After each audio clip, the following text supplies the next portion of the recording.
Google Hangout on this Thanksgiving Eve. We have a great show lined up today. I have some great guests. We're waiting for another guest to hopefully call in and join us. But if he doesn't join us, we have a great lineup today. My normal partner in crime, Frank Ritchie, is unable to join us today. He's traveling to Maryland to spend some time with family. So he reached out to me and my good friend Sean Grey and asked Sean to co-host his show with me today. So we have a really interesting topic. But before we get to the topic, I want to remind everybody, monitoring Twitter today. So if you have any questions for us, hashtag FETalk. Hashtag FETalk on Twitter will get directly to us, and we will answer your questions, and you can get involved in the conversation. But also want to make a few housekeeping. FDIC is right around the corner. We still have 3 great opportunities for you to nominate members of your community, of your fire service, or friends of yours in the fire service for 3 really phenomenal awards. First, we have the George D. Post Instructor of the Year Award, an extremely illustrious award that's given to one instructor of the year, each and every year at FDIC. Those nominations are open until December 31st. Encourage you to go to FDIC.com and register somebody and nominate them for that award this year. We also have the Courage and Valor Award for an individual who has exemplified the fire service, made a rescue, made a grab, did a phenomenal act of heroism on the fire grounds. That's the Courage and Valor Award. Those nominations are still open, so please take some time and nominate a member of your company, of your department, that have done something within the past year. And the last one, which is a phenomenal opportunity, is the Honeywell Scholarship Program. The Honeywell Scholarship Program is a full paid scholarship, travel, airfare, show admittance, and they take care of you while you're there as well. So you have one of your members, you have somebody who just can't make it to FDIC this year, who just can't financially do it this year. Maybe a department has made some cuts, the individual has made some cuts, they just can't make it, but they truly deserve to be there. Nominate them for the Honeywell Scholarship Program. It's a phenomenal opportunity for somebody in your department to have a fully paid scholarship to FDIC. What more can you ask for? The best fire show on earth, and for free. So it's a great opportunity, and I encourage you to make those nominations as well. So today we have, I see he's trying to log in here. We have a guest out from the West Coast, Derek Alkonis, and we have our East Coast guest today. We have George Healy. And Sean, we were having this conversation recently because we were talking about the word safe, and we're talking about the fire ground and being aggressive on the fire ground, and how you and I have both experienced it in the classroom and also in our own departments. Some firefighters indicating or feel like anytime we start to use the word safe, we're taking their ability to be aggressive away, and almost to the point where they feel that this word safe is like this 4-letter word, and we can't operate aggressively and effectively and efficiently on the fire ground if we're going to do it safe. So I know you and we have a lot of the same feelings and the same opinion on things, so I want you to kind of talk a little bit about that, talk a little bit about our conversation, and then I'm going to get to George Healy from the FDNY, Chief Healy, and also Training Chief Alkonis, or I believe he's Assistant Chief now, and from LA County, and want to hear their perspective today. And again, if you're watching this show, hashtag FETalk on Twitter will get you directly to us, and we'll answer your questions live on the air. So, Sean, one last housekeeping thing. We can't forget our good friends at Tincata. This show is one of Google Hangouts that's sponsored by Tincata. And what a lot of our firefighters don't realize is 7 out of 10 of us wear gear where the fabric is made by Tincata Fabric. So they're a great sponsor of the show. They're good friends of the fire service, and they manufacture this extremely innovative fabric that's recognized worldwide for their research, their development, their superior quality. And they set the standard for flame-resistant fabrics. So we're extremely thankful for the Tincata Fabric for sponsoring Frank Ritchie and I on the show each and every month, and for me being able to share it today with Sean, Chief Alkonis, and also Chief Healy. So, Sean, welcome to the show, and thanks for bailing Frank out today. Thanks for having me. I appreciate it. Yeah, so the word safe, we started talking, is it the new 4-letter word for the fire service? And it's almost got to that point where we had this big push with safety, and now anytime anybody hears the word safety, you get this like negative connotation about it, like, oh, great, it's a safety class. Or you get nickname of being called you're a safety Nazi, or it's the Firefighter Safety Research Institute. Everything's about safety. And so there's almost been like a pushback against it. And so some recent fire conferences that I had attended, you kind of were getting this feel about that, and even people kind of calling it out. And you know, I kind of feel like if I put safety on the title of my class, nobody would show up. It's like you know, if you were doing a class on codes or something like that, nobody wants to come and listen to it. So that's where the conversation started with us. But even being part of so closely tied to UL and the UL Firefighter Safety Research Institute, I've had some questions about that. And somebody recently said to me, well, you guys at UL, you know, everything's about safety, right? And I said, no, actually, we're just trying to make people smarter about what they do on the fire ground, and actually provide some research and some data behind where your tactics are on the fire ground. And maybe in the end, that ultimately could make you safer. And that was why I suggested you getting Alkonis and Healy on here, because I know Derek's got some, specifically has some numbers on reduced fireground injuries since they've introduced all the research and everything in LA County. And it's saving their department, money overall, you know. So just because they changed the way they were doing business, and does that mean they're standing on the outside and they're not going to interior on fires anymore? No, that's absolutely not what it is. So that's kind of why I wanted to get these guys involved. Well, I think you couldn't pick anybody better. I'm getting a little feedback. I'm not too sure why, but I don't think you could have suggested two better people. So let's go right to Chief Healy. I see him on. I only see a patch for LA County, so I know Chief Alkonis is trying to log in here. He may be with us, but Chief, if you hear us, all that we see is the LA County patch. I'm going to go to Chief Healy. Maybe you can get that figured out, because there's nothing better than seeing your face on here, not just a patch, Chief. So, Chief Healy, thanks for joining us today. Oh, no problem. It's a pleasure. You know, I couldn't agree more. And safety certainly isn't or shouldn't be a four-letter word for the fire service. Because the reality, there he is. There's the star of the hour. You know, that tells me he was in makeup, because he always looks just perfect, you know? Hey, someone mute him quick. Somebody mute him quick. How do we do this? Let me try touching my buttons. But, you know, when it comes down to it, we get on the fire ground. If we're not safe, if we get into a position where now a firefighter is in need or distress, well, then what happens to the civilian? The civilian that we were there initially to protect and serve. And, you know, we had a fire several years ago and we were making an aggressive push. And the next thing you know, some members were trapped and maydays were transmitted. And at that point, the main focus is on the members who are in distress. And that is going to negatively impact the civilian population. We are there. I think that the push lately has been to educate the members of the fire service so they can make appropriate decisions on the fire ground. We had a fire the other night in Manhattan. We've been experiencing some high winds. And to me, this was another one of the fires that no one's ever really going to know about, because it went well. And the potential was certainly there. It was great because of the conditions with the wind. But when the truck company forced the apartment door, the officer thought that he felt a pressure on the door. That meant that the wind was pushing into the apartment and affecting the fire compartment. And we still had our standard approach to this incident. He radioed to the floor above. He got a report from them. They pre-positioned the wind control device, never wound up deploying it. He ensured that the hose line was charged and ready to advance simultaneously with the truck team. And they went in, they put the fire out. So, you know, we've educated our members. They understand the conditions that can affect their safety on the fire ground. And I think quite often they're making very appropriate tactical decisions to mitigate the hazards and to operate safely.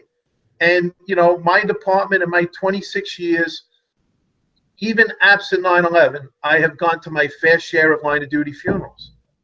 And there are times that we can do it better. And our people are our most valuable resources. We love the fire service because of the people we work with. They're our brothers, our sisters. We eat, we sleep, we drink with them. We have to protect ourselves. We have to protect each other. And we can still be aggressive. We can still go in and push down the hallway. And there's a time and a place for alternate strategies. And there's a time and a place to say, you know what, we're not going to win this one. And just take that stance. So I think the education and safety is part of it. Safety is not a bad thing. You know, and Chief Sean and I agree, and that's kind of where our thought process is the more you can educate the firefighters and the broader education and knowledge base you can give them, they can still be aggressive and still perform on the fire ground effectively. So Chief Alkonis, thanks for joining us. I know this is a little bit earlier for you in the day than it is for us out here on the East Coast, but thanks for joining us. I know you're just getting in on the conversation. But what's your take? What's the West Coast or the LA County take on this safe being this 4-letter curse word? I think it's ridiculous. I don't think it's a 4-letter curse word. I think are we to be careless? I mean, is that what we're being asked to do? I think we have a responsibility to the public to assess the risk of saving them and saving their property and putting ourselves in position where we can make those saves and we can save their property in a manner that is the most effective. Now, of course, we're going to use the equipment that provides us for a level of safety, and we're going to use the techniques that allow us for the highest measure of safety. But that doesn't mean that we're going to be so safe that we're not going to take a risk. It doesn't. It's prudent to be safe and to think safety, and in designing our procedures and our policies and training our personnel. So, we have a responsibility to use the taxpayers' dollars in a responsible manner, which means all of us who are involved with the fire service need to ensure that we're appropriately trained with the most contemporary information out there. And we have to have our heads in that game and understand how we can implement these new findings that are coming our way due to the research that is being completed in this age of discovery in the fire service. I mean, we live in an era of the fire service that nobody has ever lived before, which we are getting more information about enclosure fires, wildland fires. We have the best equipment. Doesn't it make sense for us to try to adopt ways to protect our people as they go and risk their lives to help others? It makes sense. So, maybe this is a conversation that is kind of spun out into a talk show, an afternoon talk show where people can just talk about things because it's fun to criticize those who say, that they're promoting some kind of safety initiative. Well, we shouldn't be careless either. And, that's my take on it. Are we, like Sean mentioned it, are we hiding behind a door or hiding outside of the door and lobbing water at all the fires? No, we're not asking you to do that. We're asking you to be smart, to read the fire and to address what's presented to you. And that's what we're asking, and employ that knowledge that is available to you on the fire ground, and to use the equipment that is required for that particular incident. That's what we're asking. Sean? Sean's frozen in time. Hey, Sean, you there? Sean, the link must not work down into southern Georgia there. He's got it all done. Chief, I agree. And there's that, and I don't know where it comes from. I don't know if it's because of social media. I don't know if it's out of fear out of some that we're going to be lobbing water in the window of every fire, and they want to be firefighters and inside. And I don't know anyone, and they keep saying it, and you know better than I do, and Chief Healy, you know better than I do, this fear, this assumption that we're trying to tell everyone the transitional tack for every single fire. And that's what, Sean and I are regularly preaching in all of our teachings, that, look, there's a time, there's a place for every tactic, but you have to know when to use the right tactic and when not to use it. And if you choose to use a tactic, you got to know the right way to do it. And I think that's where some really have turned this into a negative in this four-letter word. And, SAFE has been around a lot longer than I've been in the fire service. I don't know so much about Chief Healy. He's been around a few more years than I have. But, this word SAFE has always been there, and it's how we use it. I think it's out of fear that people are going to be forced to be better than what they are when they think they're already the best. And there's always somebody better. There's always somebody smarter, and we can always do something a little bit differently, is the kind of perspective I have on that. So we lost Sean. He's just texted me, said he's having some sort of problem there. So Chief Healy, what do you feel about the difference between careless and unsafe? Is that kind of in line together? And what do you think about what Chief Alkonis is going? Yeah, I don't disagree. I mean, there have been plenty of incidents where it has been a little bit reckless, some of the actions that members are taking. We are looking for members to do their best to go in and to eliminate the hazards on the fire ground. And that is always going to require that we enter the structure. It's always going to require that we put ourselves in a position that we are going to assume some risk. And as was mentioned here today, I was hearing the term risk versus reward from the first day you step into the fire academy. It's nothing new. I think now, as Derek touched on, our level of understanding of the environment and the true risks that we face are like no other time. I mean, when I was a young firefighter, I would break a window, I would cut a roof, and the fire came racing out. I thought I was making everything wonderful inside that building. I thought I was facilitating the engine company's advance to the scene of the fire, and they were putting the fire out. That is still true today, but I didn't understand the tight need for coordination. Ventilation is still paramount to our operations on the fire ground, but now we can educate our members to the true effects of all of our tactics, and they can make educated decisions on the fire ground that are going to lead them down the path of safety. If they listen to some of the things that we're talking about, if they'll expose themselves to the research that's being done, and if they're going to listen to our message. I mean, I think all the people that I've been involved with through UL and through NIST and these different tests and experiments that we've done, I think we all have very common sense approaches to what we're expecting. It's some of the people on the far other side of the pendulum who were saying you always have to do this, you always have to do that.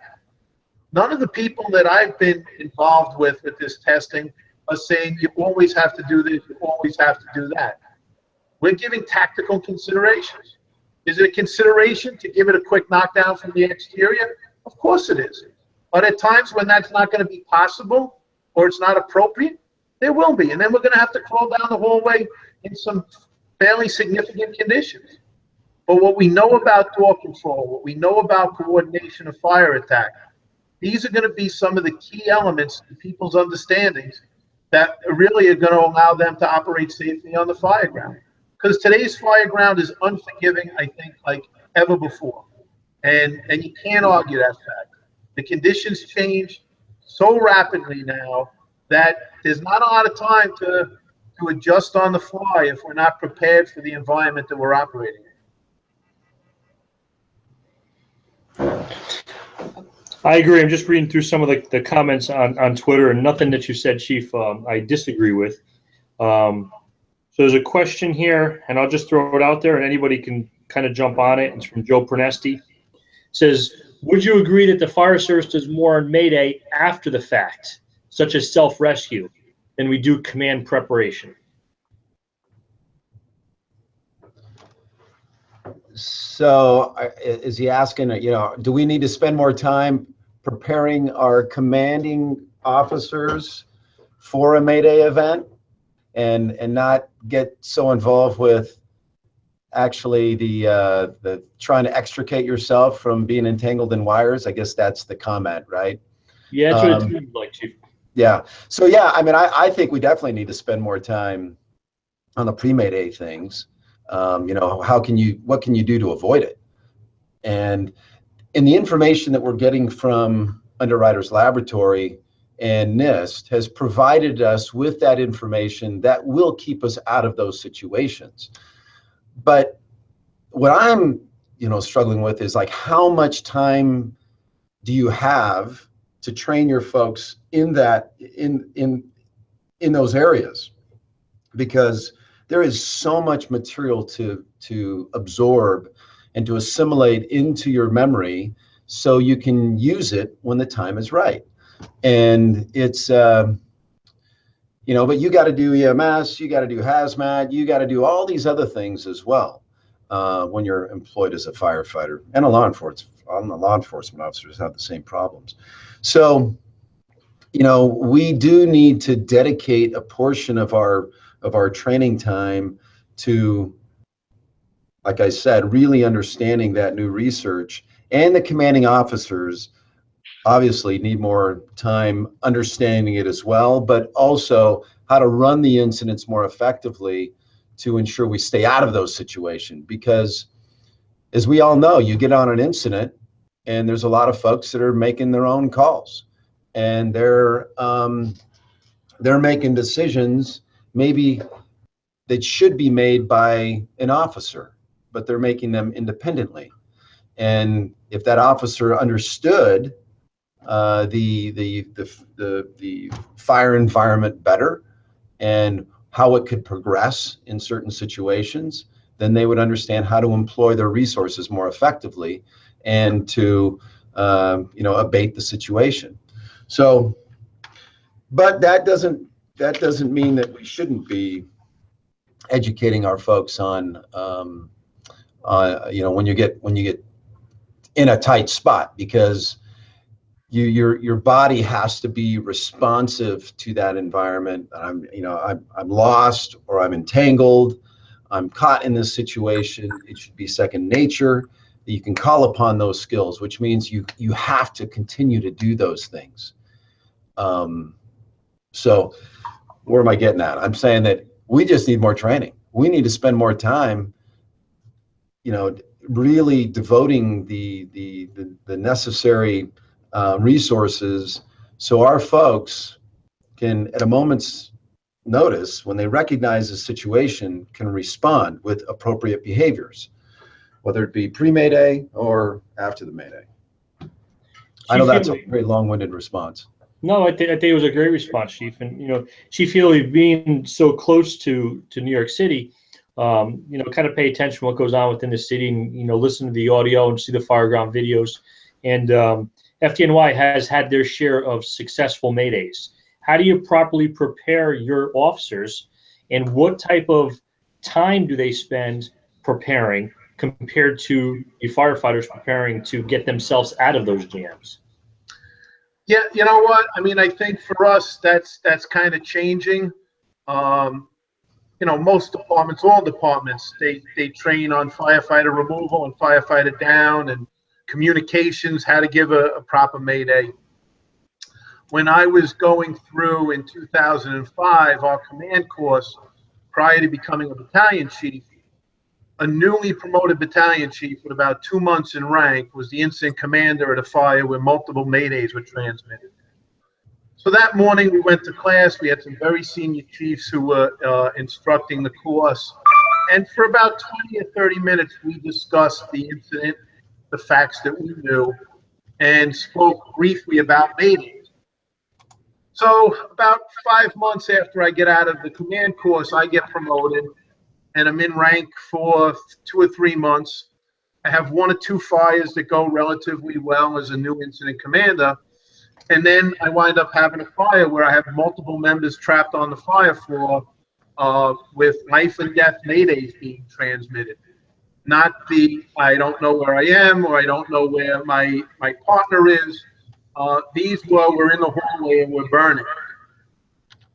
Fortunately, a member on the fire floor made some dramatic rescues and prevented injury and death from occurring.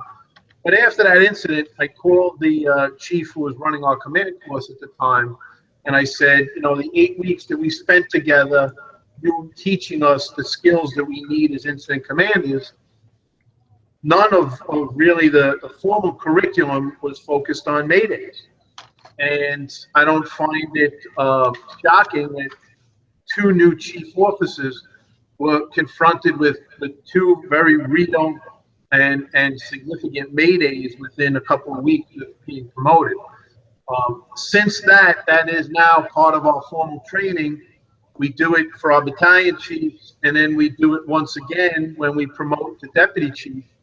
And we basically spend a day doing some case studies and talking, and you're probably speaking about 17 to 18 chief officers in a room, spending a day listening to audios from Maydays.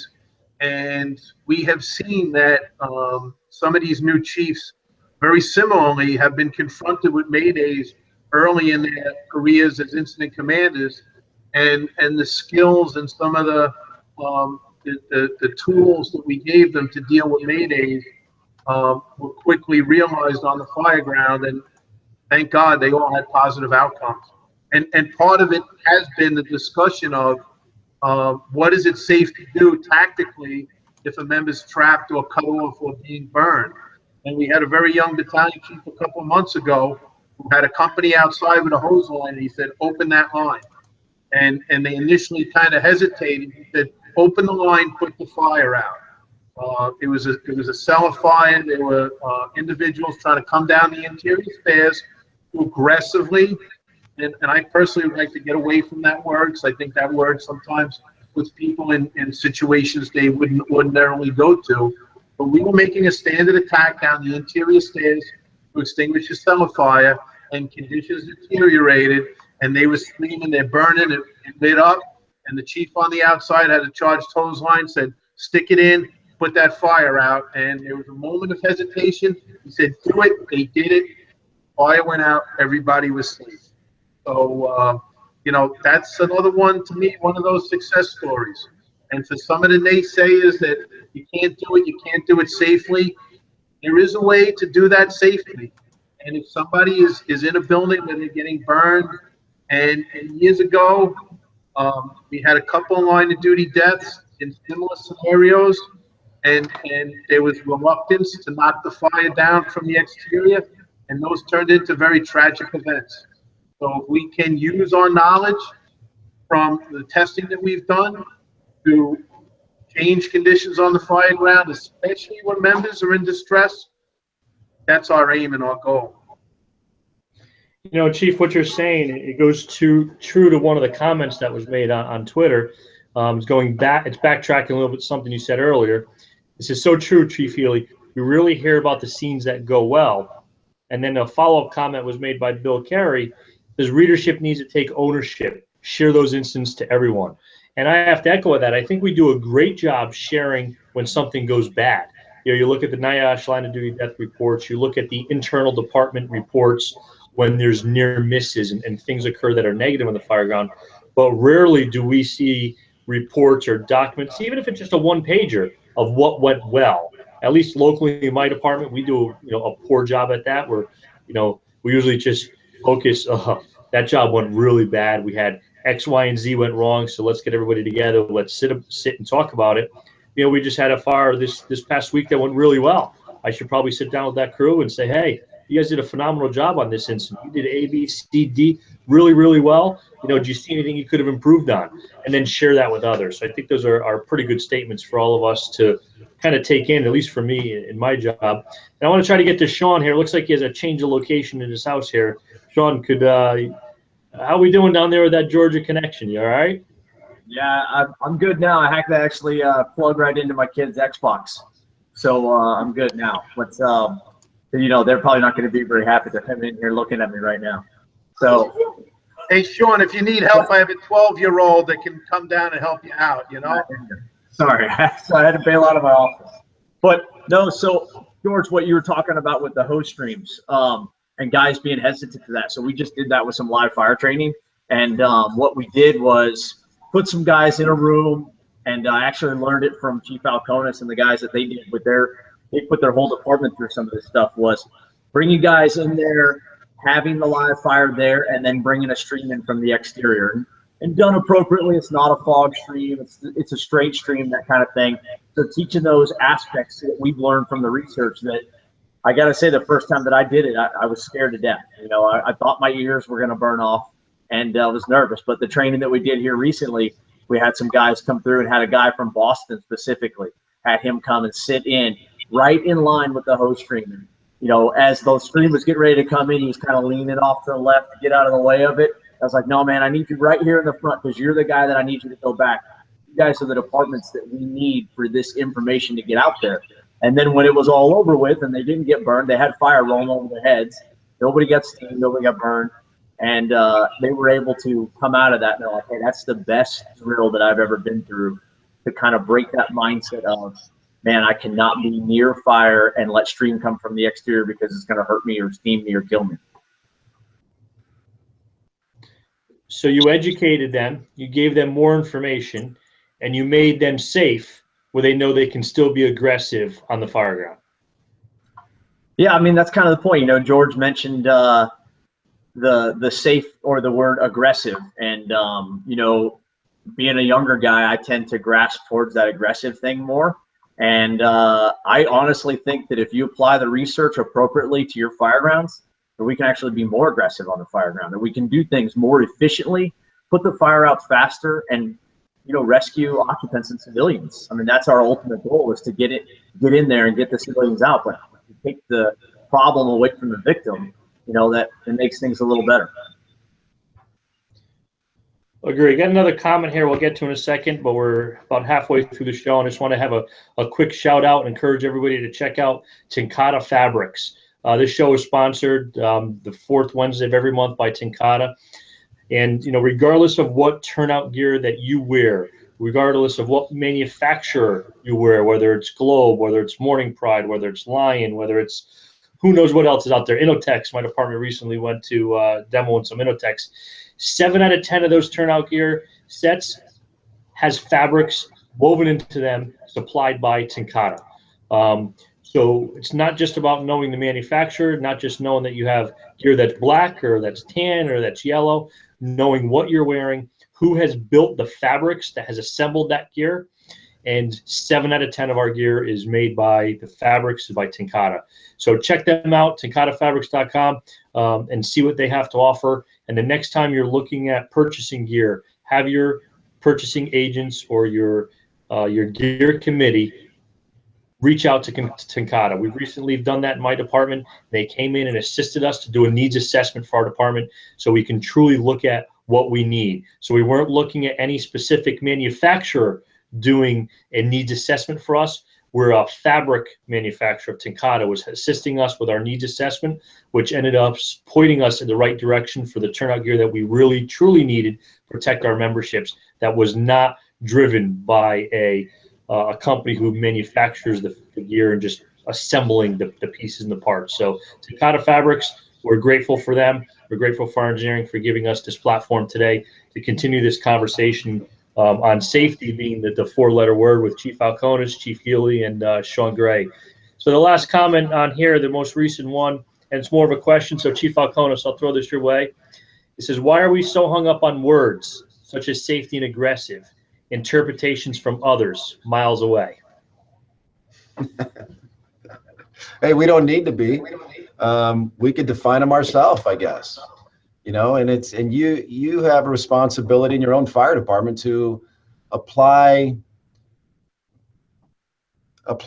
contemporary information and contemporary research to your fire ground, and you know how you're going to incorporate that into your policies and procedures.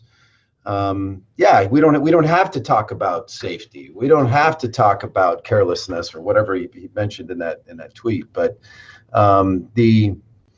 it does, you know, when somebody gets hurt, and I'm sure all of us have been involved with these, where you've got a significant injury or a death within your fire department, and they go through and they uncover everything. They want to look at the policies. They want to look at your training records. They want to look at each decision that was made. And if they were able to roll back the entire incident on film, they would do that as well. And really, it's an assessment of, were you applying all of what is known today in the fire service to effectively deal with the situation that you were presented with on that 911 call, right? It's an evaluation, and it's an analysis of where you stand as a fire department at that point in time. Because of that, not that we should be fearful of those things, but we have to be mindful that it happens. And after they do that, they oftentimes find that there was problems. There was a lack of training. The policies either didn't exist at all or were poorly written and didn't address the problem. Could have things been better had they had better training and policies that addressed new information that is coming out? Probably. And because of that, somebody's life could have been spared, our own, or maybe a member of the public, or maybe somebody's not on disability. So I look at it as like, yeah, we've got a responsibility to make sure that all those things are in place so we don't make mistakes. They're not safety mistakes. A person didn't put on their protective equipment and got injured, for example. Is that a cultural issue within the fires and within that fire department, because they take on that risk all the time? It's okay to get there without your coat buttoned up or without your chin strap buckled, or you go in without your SCBA on because it was just urgent and you needed to be in there, and those things don't matter because that's the culture of that fire department. To me, that's unsafe. You should have taken the time and you should have been educated to know how to appropriately dress for the environment that you're going to be approaching to save people and property. So getting back to the issue here is safety does, put it in context that as we create policy, as we create procedure, we're not going to be absent of the risk that our people are going to take to do their jobs, but we are trying to be cognizant of the fact that we have to provide for some level of safety for them. And the policies, the equipment, the training, the management culture, all of that needs to match up to what is best for the individual to go out there and do the risky job of a firefighter. And if it's not, then we've got to make adjustments some way. So that's a good question, It's a great question. So Sean, I'm going to kind of pitch this your direction as the newest member here that's on this panel today that's in training. How do you address this? How are you addressing this, and are you able to address it? And if you are, and I know some of the things that you've been doing since you've been in training, and I know you're trying to mirror a lot of the great things that Chief Alkonis has done in LA County. But how are you making these adjustments? How are you looking to see if everything is in line and lining up properly, and then actually getting this out to the streets? Yeah, so I think Alkonis hit on the nail on the head is that it's the culture. So one of the things that we've tried to do within our own department is create more of a culture through the training with the new guys that are coming through, because they see it from the very beginning. And so we have working groups in our training division. And it's really all of the top instructors. That sweet Georgia line is just not working today. Yeah, he's How's that? Is it better? You're moving again. PJ, I think he's on a dial-up. I don't know what it is. I'm sorry. Can you just get like a T1 line or something? I mean, tell your kid to keep pedaling the generator. I'm waiting to hear that AOL noise in the background. You got mail. Try it again, Sean. See how we go. With us, we're just trying to do the safety from the beginning and the creative culture. Even though once they get out to the field, they gain bad habits from their company officers, we're really trying to, from the very beginning, show them the culture of you always have your gloves on, you always have your hood on. make sure that everything's buttoned up, pop button, strap across the neck. Like, all those type of things. If you're going to go in the fire, this is how it needs to be done every single time. And that's creating that culture, I think, is very, very important. So when the guys go out, I think it's one of those things where the areas they start to work, guys might be a little saltier, they might do things a little different, and maybe they don't clean their gear in that area, that kind of stuff. But I really think with our newer age, that's starting to go away. I know, especially in my department, a lot of the guys coming up, that the younger guys that I'm around, they just think it's crazy to not wash your gear or do that kind of stuff. They kind of look at it like, you're an idiot. Why wouldn't you do that? Where it's before, it used to be a badge of honor to have a burned up helmet. And I'm starting to see that, in my department as well, that being able to change the culture as far as those small items as well. But, I'm a very small department, so I don't want to say it's easy to accomplish, but it's much easier to accomplish than, LA County or New York City. So, Chief Healy, how do you make those adjustments? I couldn't even fathom the idea of trying to change a culture in a city as big as New York, and within a department that has so much phenomenal tradition, such as the FDNY. So what have you done, and what culture changes have you seen positive come within the last 5 years? Well, I tell you, we have come a long way. My department, I think, did things very wisely because they got a lot of people involved in the process. There was certainly a core of us who was involved in the research. But then we explained it to the staff of the department. We brought members in from all ranks to come and listen to what we were learning, discuss it. We were discussing our current tactics. And a big part of it, which is, where a guy like Chief Alkonis comes in, is it's not only training, but it's education. And that takes time, it takes energy, it takes effort, it takes money, because you have to bring people in.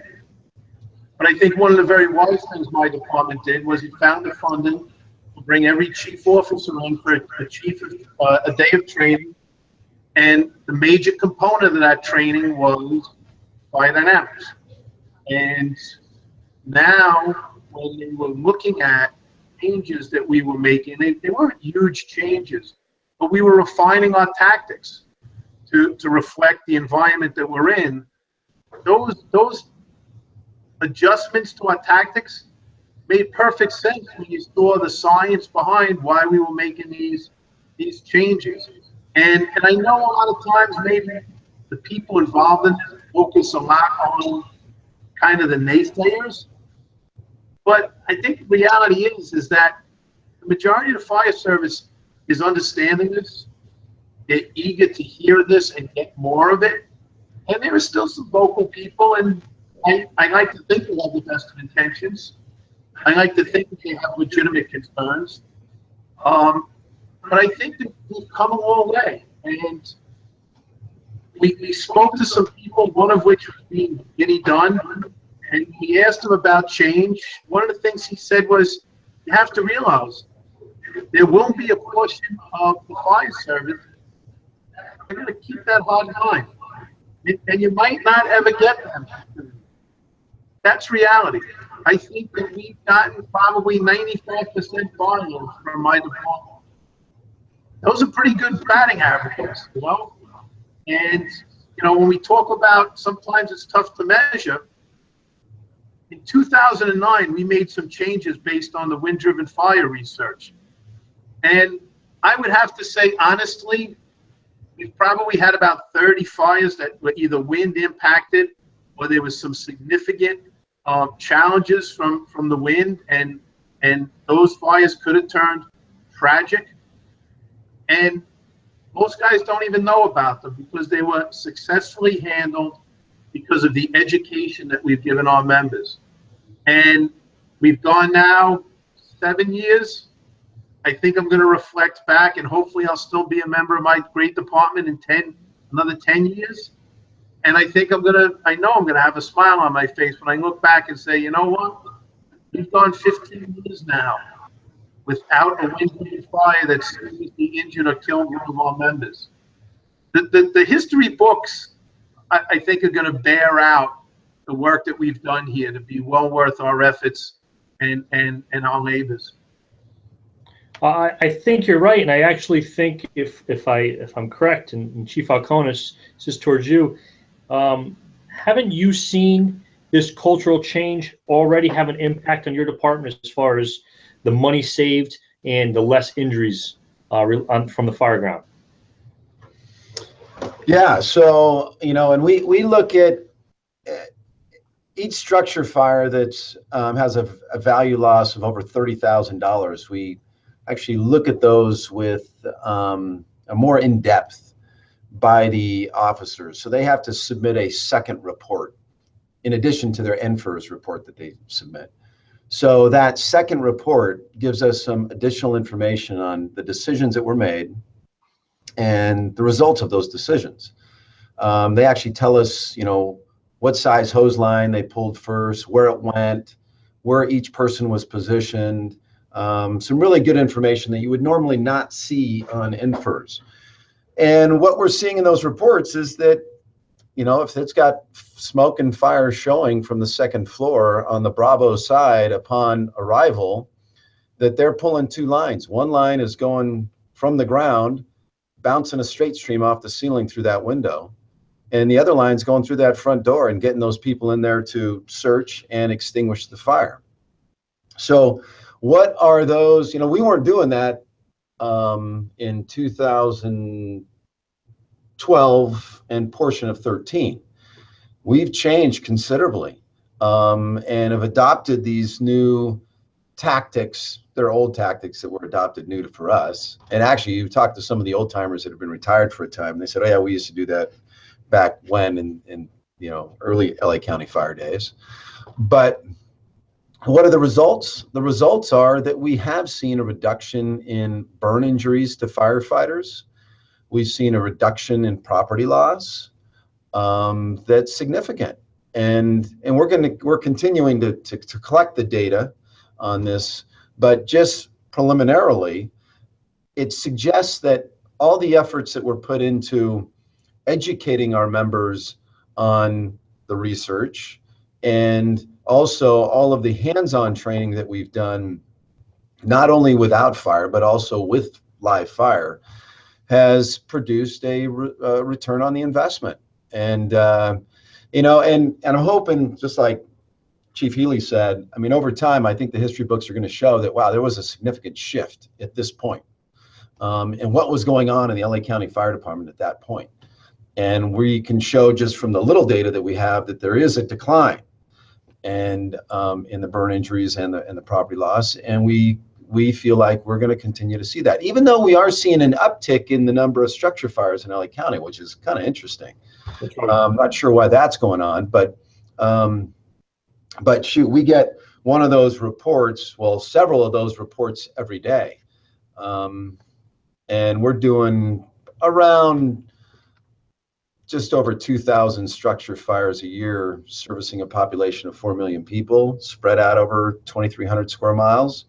It's not the population density, of course, of New York City, but we get a fair number of structure fire calls, and it would give us some good data to show that, wow, this is really making a difference.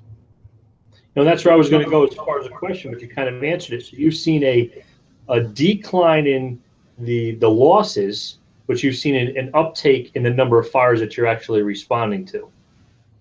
Correct.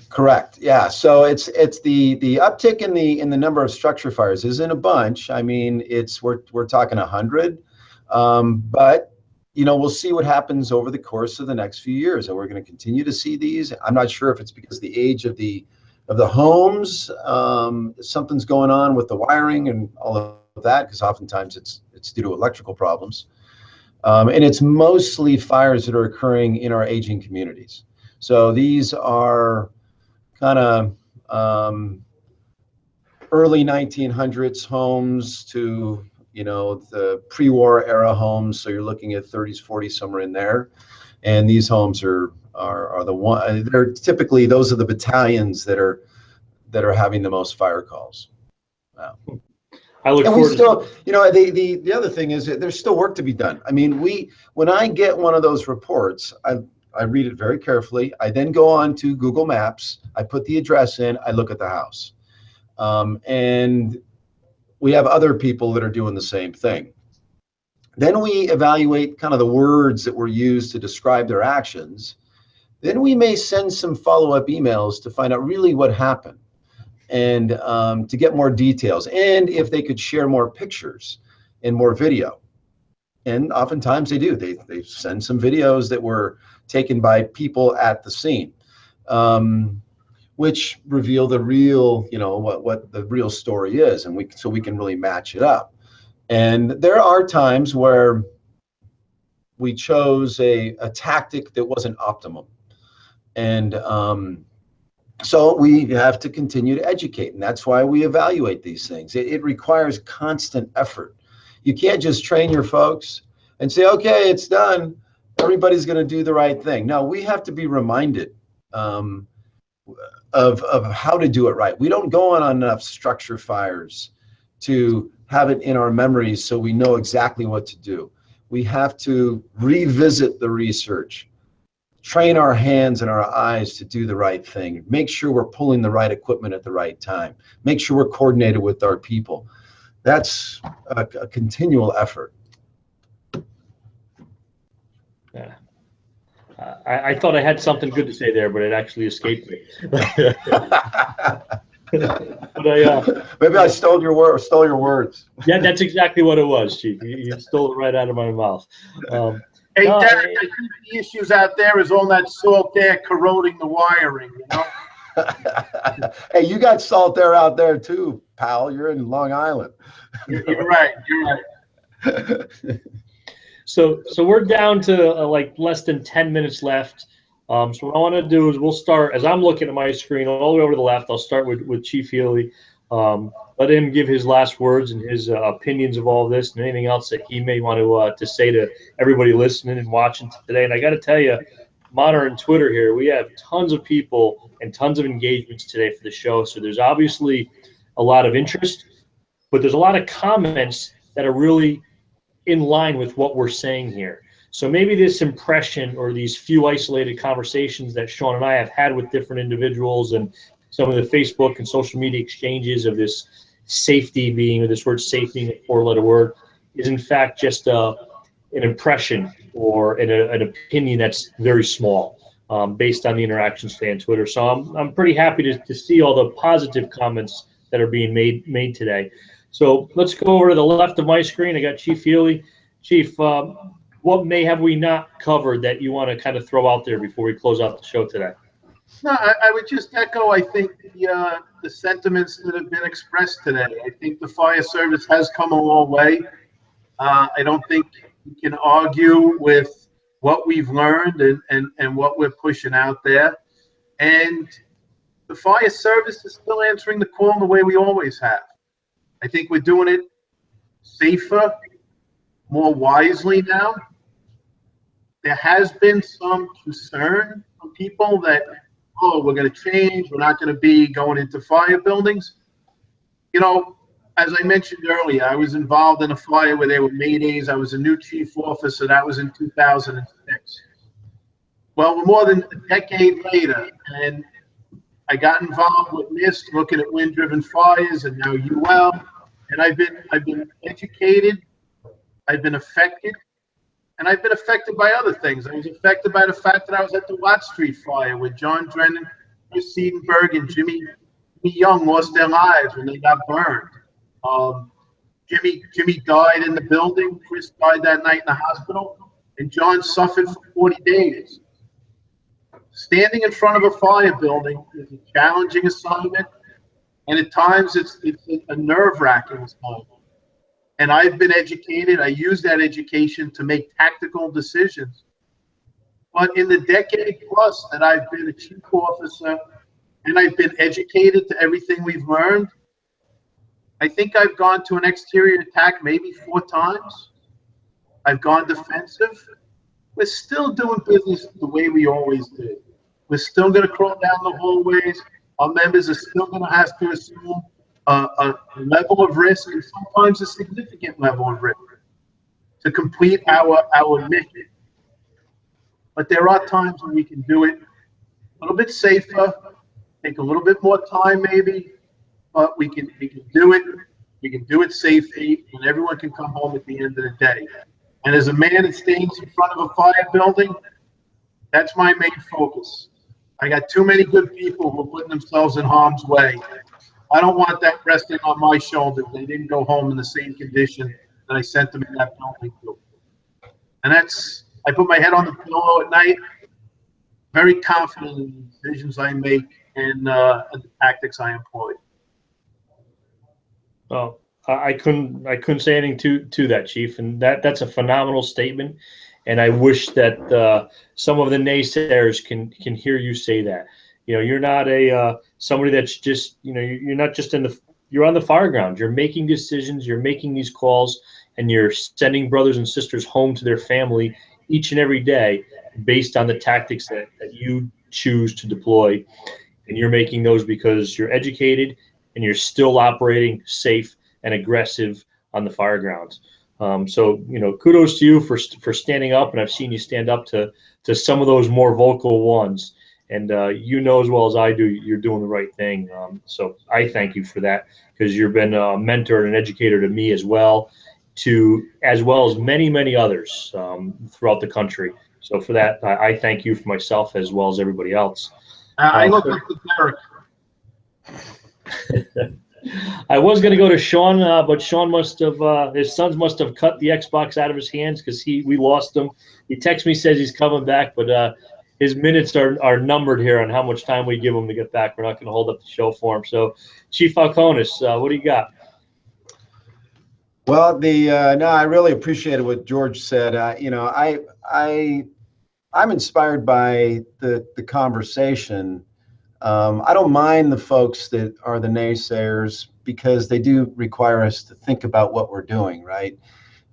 Critically, is that we're not trying to create a padded space around a firefighter. That's not what we're trying to do. However, we do have to recognize that there is a level of risk that our folks have to engage in, and we need to be very comfortable as an organization of putting them in that space and making those decisions and making sure that they have the skills and abilities and knowledge and equipment to be able to, and resources to be able to do it right. You notice I said do it right. I didn't say do it effective. I didn't say do it efficient. And I didn't say do it safely, because there's a right way to do things.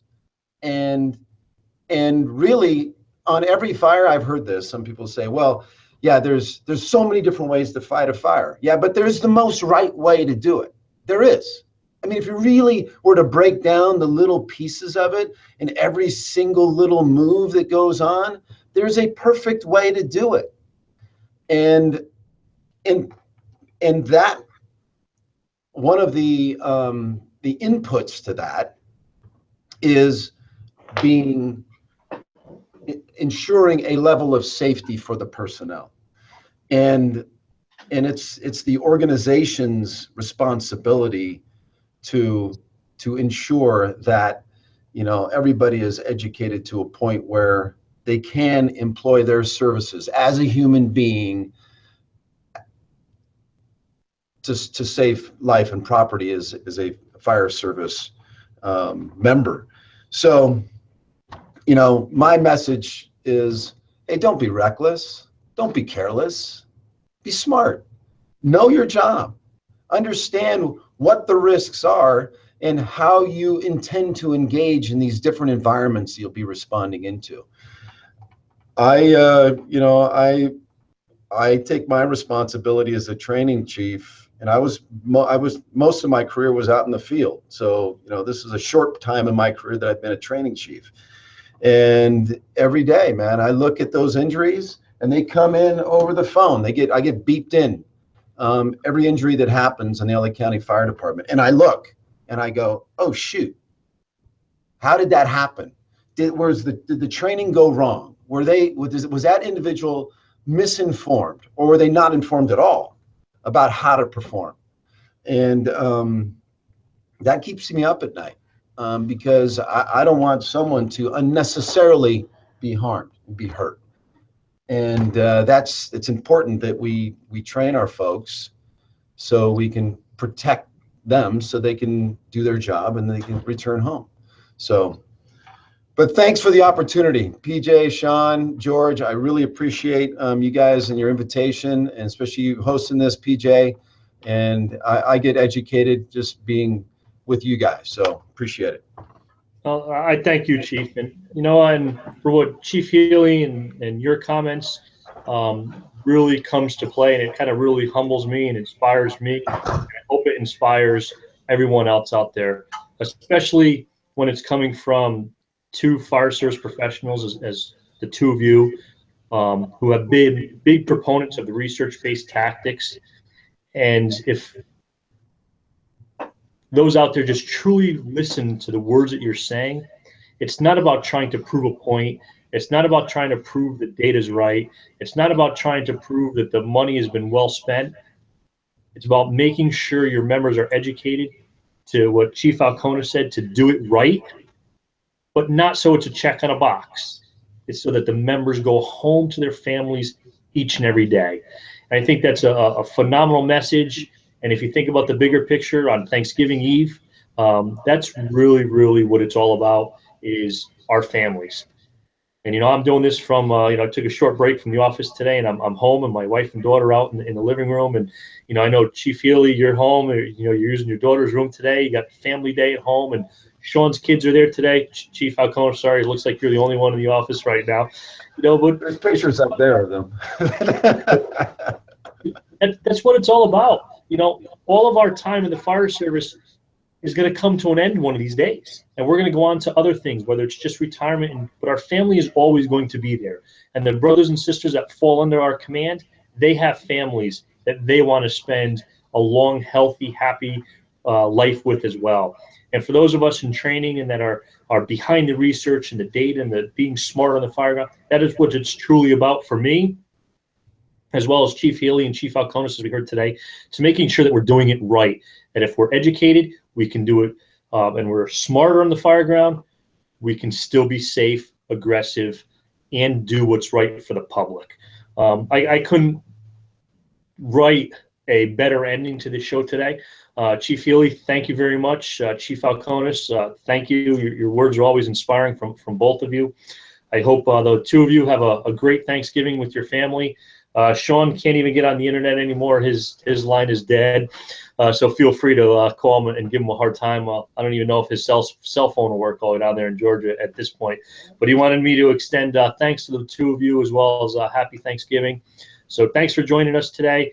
Everybody watching, listening today, thanks for your support. Remember, Instructor of the Year Award, the Honeywell Scholarship, the Courage and Valor Award, 3 great awards and scholarships for your membership, for your friends, for a fire service representative somewhere across the country that you may have been moved or inspired by, or you've learned something from them, or those members who just can't afford to get to FDIC this year through the Honeywell scholarship. So please go to FDIC.com, check those out, and don't forget about our sponsor, Tincata, who we could not do this each and every month without their support. They've been phenomenal to fire engineering, and to Frank Ritchie and I in doing this show each and every month. So with that, thank you very much, everybody. I hope you have a phenomenal Thanksgiving with your families. If you're traveling, please travel safe.